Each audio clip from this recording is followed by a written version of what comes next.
Are you stumped about why your guy acts the way he does? Do you sometimes go, what's up with this guy? He doesn't think like me, he doesn't talk like me, he doesn't feel like me, he's not empathetic like me. Like, guys are kind of a mystery. They think we're a mystery. They're a mystery, for sure.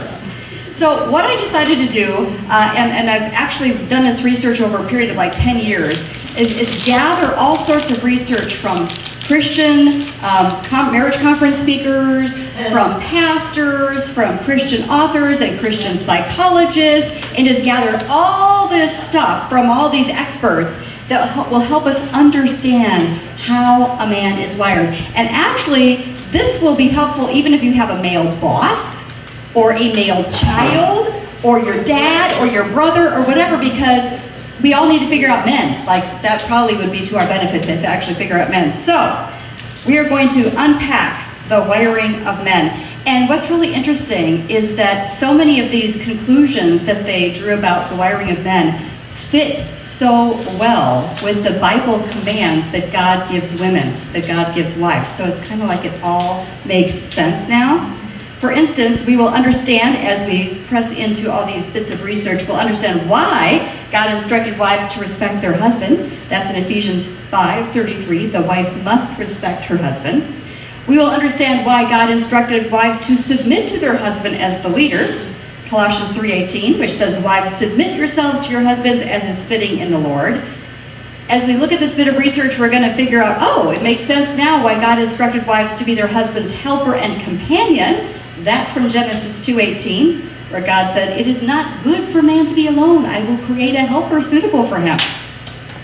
We will understand why God instructed wives to be gentle and peaceful with their husbands. I know we all excel at that. 1 Peter 3, starting at verse 3, your beauty should not come from outward adornment, such as elaborate hairstyles and the wearing of gold jewelry or fine clothes. Rather, it should be that of your inner self, the unfading beauty of a gentle and quiet spirit, which is a great work in God's sight. And we will also understand, as we look at this research, why God instructed wives to be sexually responsive to their husbands. 1 Corinthians 7, starting at verse 2.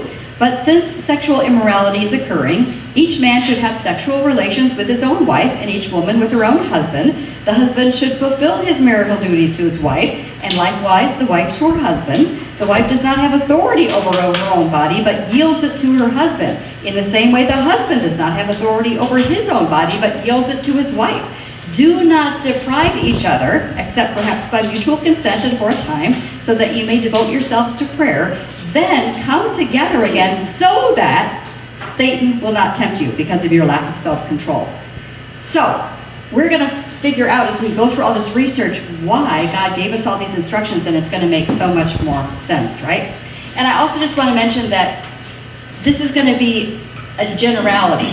Your husband might not be exactly like every other man. In fact, I had learned that the hard way when I thought I had men completely figured out when I was married to Raul, and I'm like, I understand men completely. And then I married Mark, and it's like, oh, I don't really understand men at all, because not every man is exactly the same, but this is in general what the researchers found. So let's dive into 11 insights on how most men are wired. First of all, most men are actually quite insecure and fear rejection. We thought we were the only ones that were so insecure, but men are actually really insecure too. They often feel like imposters who are about to be discovered as inadequate or actual failures.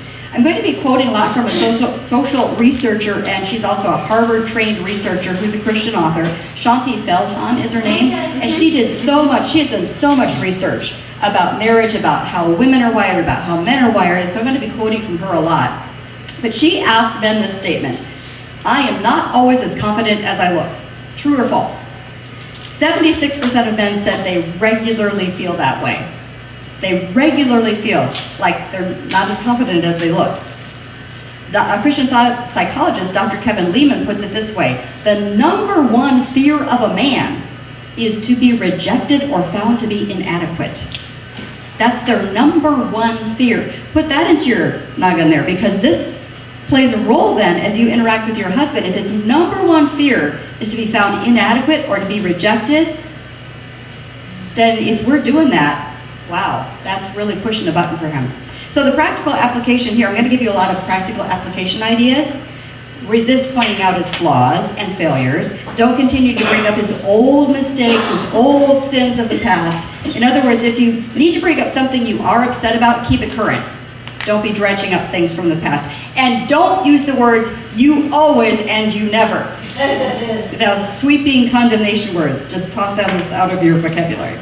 The next insight. Most men are slower to communicate their thoughts than women, so be patient. Have you ever noticed that? Now, again, this is not true for every man, but as a result, most men can default to either withdrawal and silence or a defensive angry outburst as a defense mechanism when a disagreement or difficult conversation begins, because they're slow to process their thoughts and communicate their thoughts, and so they're going to throw up something as a defense mechanism. It could be silence, it could be withdrawal, or it could be an angry outburst. In fact, surveys of men reveal that most of them have found it actually more difficult to work through a situation by talking about it. Now for women, it's the opposite. We like to talk through our issues. That's why we call a friend, and, because we talk it out. We verbally process. Men find it more difficult to work through challenging situations by talking about it. So the practical application, give him time and space to think and process what he wants to say. You can always use this phrase like, why don't you think about that and we'll talk about it tomorrow. Oh, okay, he gets a break to think about it. Our next insight, a man's brain needs some downtime each day. Some refer to this as the nothing box. Most men say, especially after work or toward the end of the day, they have to do something completely mindless for a while. And some women do that too, but for most men, this is like a need. It isn't just a want. It's like, I have to have this downtime for a minute. That's why a man will sometimes, even if he's exhausted, go out and mow the lawn because it's kind of mindless. You're just going around and around. Or they'll sit in front of the TV and watch ESPN, something that they don't even care about, but they're just kind of zoning out because they just need that downtime for a while. So the practical application, allow your man to have just a little bit of downtime. Don't bring up serious or emotional issues when he hasn't had any mindless downtime for a while. And it doesn't have to be a lot of time. It could be 15 minutes, but it's just kind of time for him to decompress. Our next insight, most men feel an instinctive burden to provide well for the family. It's just kind of an instinctive thing. And as a result, they can feel like a total loser if they aren't providing enough to make everyone happy. So the practical application, avoid putting down his job or how much he makes. Don't constantly complain about your financial condition. If there really is a financial problem, don't whine and constantly point it out, but maybe sit down and say, hey, can I be your helper here? Can we maybe brainstorm together and some new ideas?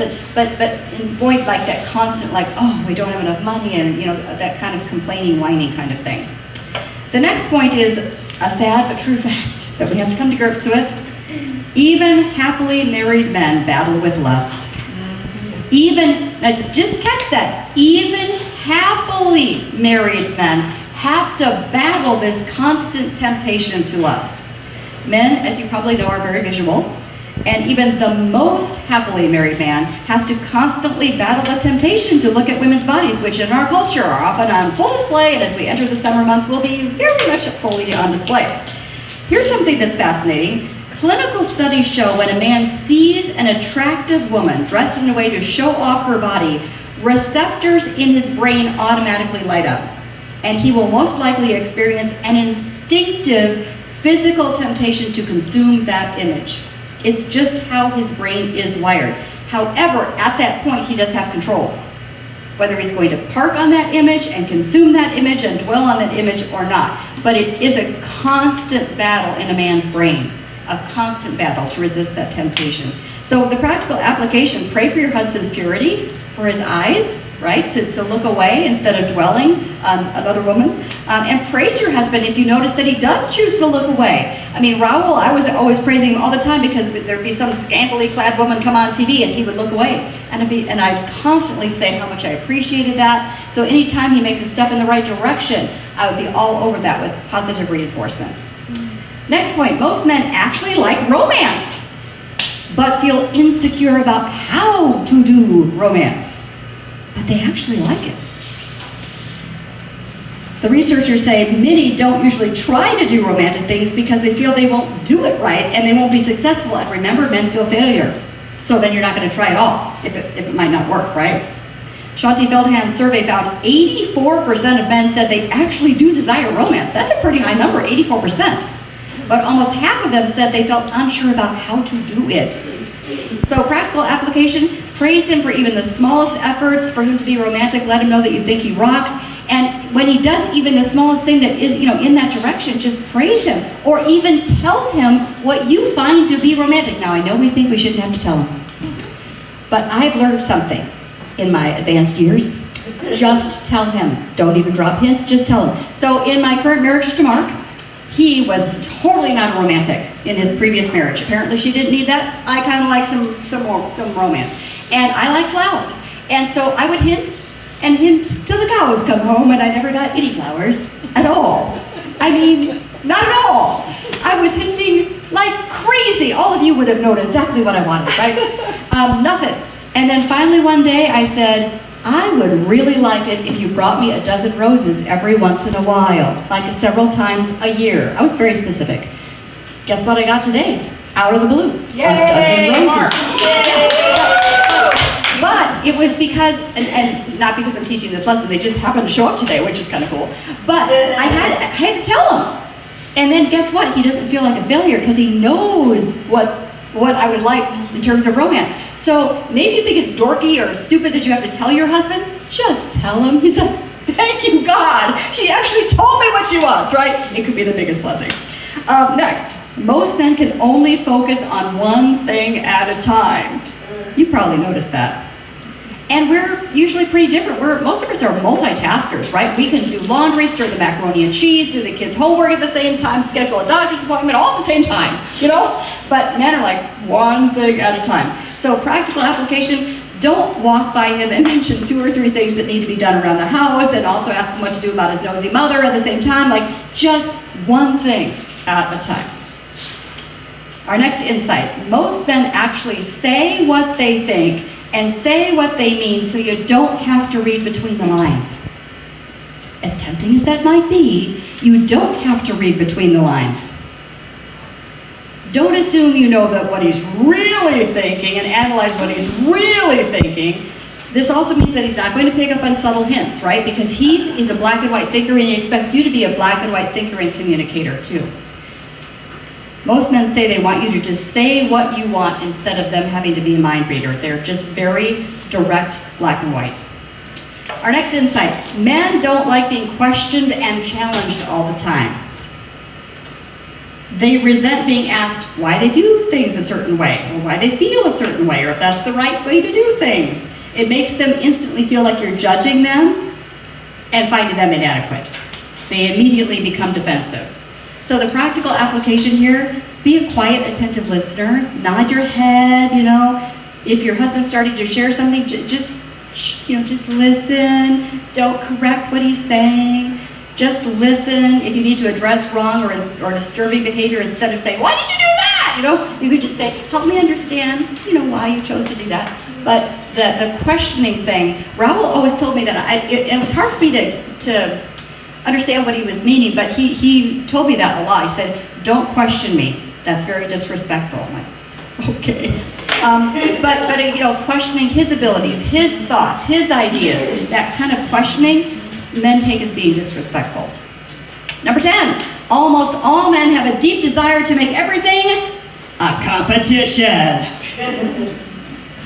And that's why a man feels so deflated and like a loser if he didn't get the promotion at work or actually loses his job, or when he sees the neighbor get a new car and he doesn't have a new car, or when the car in the freeway goes in front of him and he's like, because everything is a competition. Some of you already know this, right? Everything is a competition. According to psychologist Dr. Kevin Lehman, men have an instinctive desire to compete, conquer, and win. And this explains why he can't ask for directions while driving. He cannot appear inept. He must be successful in everything. Life is a constant competition. This also explains, unfortunately, why he might have seemed to have stopped pursuing you after you guys got married, because he already completed that and he won. He's done. Let's move on to another competition, right? Practical application. Don't criticize his competitive nature. That's just how men are wired. Try to keep a sense of humor about it for the most part. If you see him wanting to buy bigger and bigger toys, more expensive toys, you might have to sit down and, talk about the finances, but realize that this is kind of how men are wired, to be very competitive. And our last little insight, this is kind of an interesting one. Most men still have a little boy inside who wants to feel like a top priority.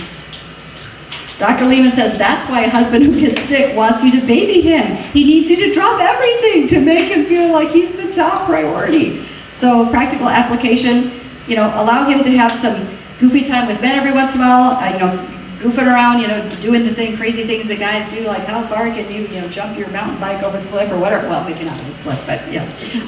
Cater to him when he's sick every once in a while, but they're just kind of like little boys sometimes. Okay, so that's how men are wired, but then we want to finish up with this. 8 things that men most need from their wives. So if you are married or you hope to be married someday, this could be really, really instrumental to understand all these things that, again, are not my ideas. These are gathered from all these researchers and pastors and marriage conference leaders. So in no particular order, although the first one probably is the most important, your husband needs you to respect him. He needs you to respect him. I know you've heard me say this before, but I'm going to say it again because we need to hit ourselves over the head with this back till it sinks in. Most men would rather feel unloved than disrespected. It's just such a huge deal. And again, that's probably why God instructed wives in Ephesians 5:33, the wife must respect the husband. According to best-selling author of Love and Respect, Dr. Emerson Egg Riches, now listen to this, in order for a husband to even hear his wife's heart on something, in order for him to even hear his wife's heart on something, he must feel respected by her, or he's not even listening. That is a huge insight, isn't it? That is a huge insight. That was a huge insight for me. Like, if I'm not showing respect, he's tuning me out. Ooh, okay. He goes on to say that if he feels disrespected, he will withdraw from her or stonewall. Kind of interesting. Research by Shaunti Feldhahn. She asked men if you had to choose between being alone and unloved or feeling inadequate and disrespected, which would you choose? 75% said they'd rather be alone and unloved than feel disrespected. Women would probably be the opposite. We just want to be loved and we don't want to be alone. And men are like, I don't care, just be respectful. I just want respect.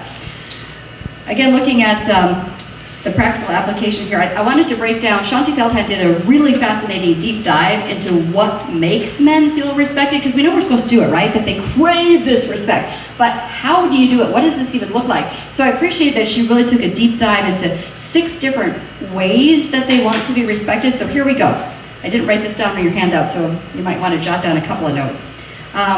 This is what makes a husband feel respected. First, he wants you to respect his judgment, as in avoiding constantly questioning his knowledge, his opinions, his decisions. So respect his judgment. He wants you to respect his abilities, as in allowing him to handle projects without you acting like you know more about it than he does. How many of us are guilty of that? I don't know anything about anything. And I know nothing about mechanical things, cars, but I'll just chime in with my 2 cents, like, are you sure that's something you're supposed to have that? Like, what do I know? Like, why am I even saying that? So don't question his abilities. Also, respect what he accomplishes, which means noticing and voicing appreciation for the things he does at work or at home or with the kids. He wants you to respectfully communicate with him, which means talking lovingly and gently and appreciatively with him. He wants you to respect him in public, in front of others, which means never discussing his faults or failures in front of anyone else and never jabbing him with sarcasm or just like humiliating teasing about his latest stupid thing he did or whatever. Don't ever do that. That's like one of the worst things you can do, is bring up his failures in public, in front of other people. And the last one is to respect him in your assumptions. He wants you to respect him in your assumptions about him. And that means refusing to always assume the worst about him. Assuming he doesn't care, he's going to forget, he won't do it, he's a lazy jerk. I'm like, just, not assuming the worst. Okay, so that was the number 1 thing that a husband needs from a wife, respect. Secondly, your husband needs to be needed by you. Your husband needs to be needed by you. According to Christian author and prominent psychologist, Dr. Kevin Leman, this is one of the top 3 needs of a man, to be needed by his wife. Leman explains it like this: he wants to be your hero. He wants to solve problems for you. He needs you to allow him to do things for you. On the other hand, when you take care of everything yourself and you act independent, you're subtly telling him, I don't really need you. And that crushes a man's ego. I did this horribly in my first marriage. I believe I even told my husband, I don't really need you. Don't ever do that. That's not, don't ever say that. And I just acted like I didn't need him. I just took care of everything. He was like immaterial to everything. Like just pointless that he was even there because I was just taking care of everything. And what does that do to a man? It's just emasculating. You're like, she doesn't need me at all. So the practical application. Oh, and I wanted to share one more thing from Dr. Leman. He says a husband wants a capable, intelligent wife. So he does want a capable, intelligent wife, but a woman who is still vulnerable and needs him to rescue her every once in a while. So practical application. Ask for your husband's advice on a regular basis. Truly listen to his thoughts and ideas. Ask your husband to help with some projects that you could probably do yourself, but that you know he could too. And then praise him when he comes through and voice your gratitude for his help. So if anyone is like me that is a compulsive rearranger of furniture, wait until he comes home. I know you want to do it right now because most of us are impatient. But like, wait for him to come home and say, oh, this sofa, his couch is so heavy. I bet you could lift it. He's like, yes, I can. You know? And you're like, oh, wow, look at those muscles. And he's like, you know, he's on cloud 9 for like a week after that, right? So just little things like that. Speaking of heroes, our next point is this: your husband desperately desires to be your sexual hero. I didn't write this part. I'm going to read directly from some of the material I studied, some of the research. One of the marriage conference leaders said it this way: your delight in having sex with him makes him a more confident and secure man. On the other hand, when you reject him sexually, he feels destroyed, emasculated, like a loser. The survey by Shanti Feldham of husbands, she asked, when asked how important it is to you feel, let me start that again. When asked how important is it to you to feel sexually wanted and desired by your wife, 97% said somewhat or very important. Only 2% said it's not important as long as I have enough sex. So 97% felt it was important to be desired by their wife. She asked the men another similar question. I thought this was really interesting. Imagine that your wife offers all the sex you want, but does it reluctantly or simply to accommodate you. Will you be sexually satisfied? Now remember, they're getting all the sex they want, all of it, but it seems to be that it's just to accommodate you. Will you be satisfied? 74% said no, because they want to be desired by you. So the practical application: do what it takes to carve out time in your week to make love to your husband on a regular basis.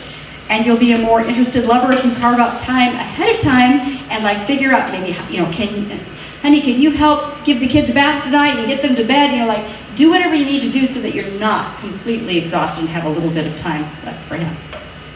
The next one was really good news, I think. Your size doesn't matter, but your effort does. Your man doesn't need you to weigh 110 pounds and be a size 34D, but he does want you to put effort into taking care of yourself and trying to look your best for him. I thought that was good news. Shanti's survey question: true or false? It's more important that my wife makes an effort to take care of herself for me now than to look the same as she did when we got married.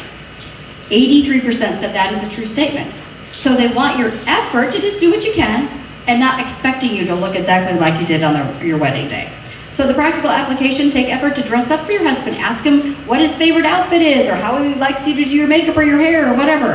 And then do that and maybe exercise and eat healthy. Next, he likes romance with you to involve, I know some of you are thinking sex, activities. He likes romance with you to involve activities.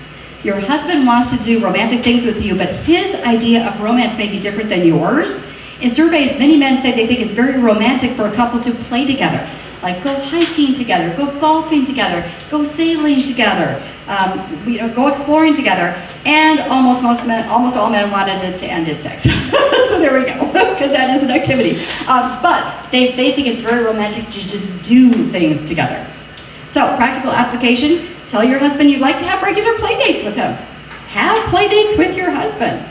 Ask him what he'd like to do, go bowling, do something wacky, do something different.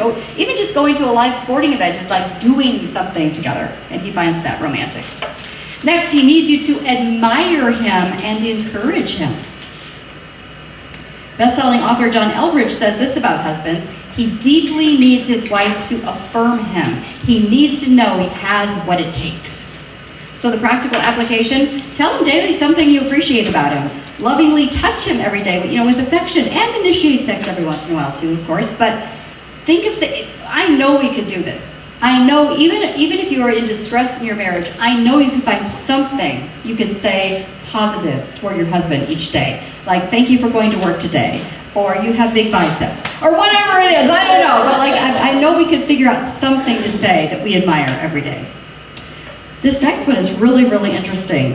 A man really wants to have a happy wife. A man really wants to have a happy wife. And here's something interesting. The researchers say if she acts unhappy most of the time, he will feel like a total failure even if it has nothing to do with him. A man takes it personally if his wife is not happy. This used to frustrate the dickens out of me. I would be having a really bad day and really frustrated about something, and Raul would come in and I was kind of all steamed up because I was just having such a bad day and I was so frustrated, and then he would start to get all agitated and upset and start barking at me, and I'm like, what is his problem? I'm the one that's having a bad day. But I finally understood, it's like he wants to have a happy wife, and men get agitated when their wife is not happy. Now, I'm not saying you should put on a happy face and pretend everything is great when it's not, but just kind of keep that in mind. Most men desire you to be a happy wife. So practical application, if you have resentment toward your husband and that's part of the unhappiness, respectfully address the issue and work all the way through it. And if you have other issues in your life that are constantly weighing you down, go see a counselor. Get it taken care of, because your husband really wants to have a happy wife. And if something is holding you back on a consistent basis, maybe it's time to go see a counselor. And our last one, he needs you to give him time and attention. According to Dr. Lehman, when your husband is acting like a baby, he's really saying one of three things. I need you to pay attention to me now. Or, I'm jealous of the time you're spending with the kids because there's no time left for me. Or, I feel like I can't do anything right and you don't need me. So the practical application, give your husband some undivided attention every day, even if it's just a few minutes when you're not doing anything else. And don't let the kids always trump your husband. I fell into that trap in my very first marriage too, where I was like, well, he's a big boy, he can take care of himself, my kids need me. And so I poured everything into the kids, and he was just kind of over here. And that was not a good formula. That marriage did not last. So don't let the kids always trump the schedule. Sometimes he needs to be a priority. Maybe make date night a priority. And you can even tell your kids, you know what, Mommy, Dad, you're going to have 20 minutes together, maybe in the bedroom, or maybe just sitting talking on the couch out in the living room, but everyone's going to be in the rooms, quiet time, so that you can just have a little bit of time just with your husband. Make sure you compliment your husband 3 times as often as you discuss a problem with him. See if that's another little tip for you there. Well, that was a lot to digest, but men, it turns out, are kind of fascinating creatures and different than us. And now we have a few insights to put in our arsenal.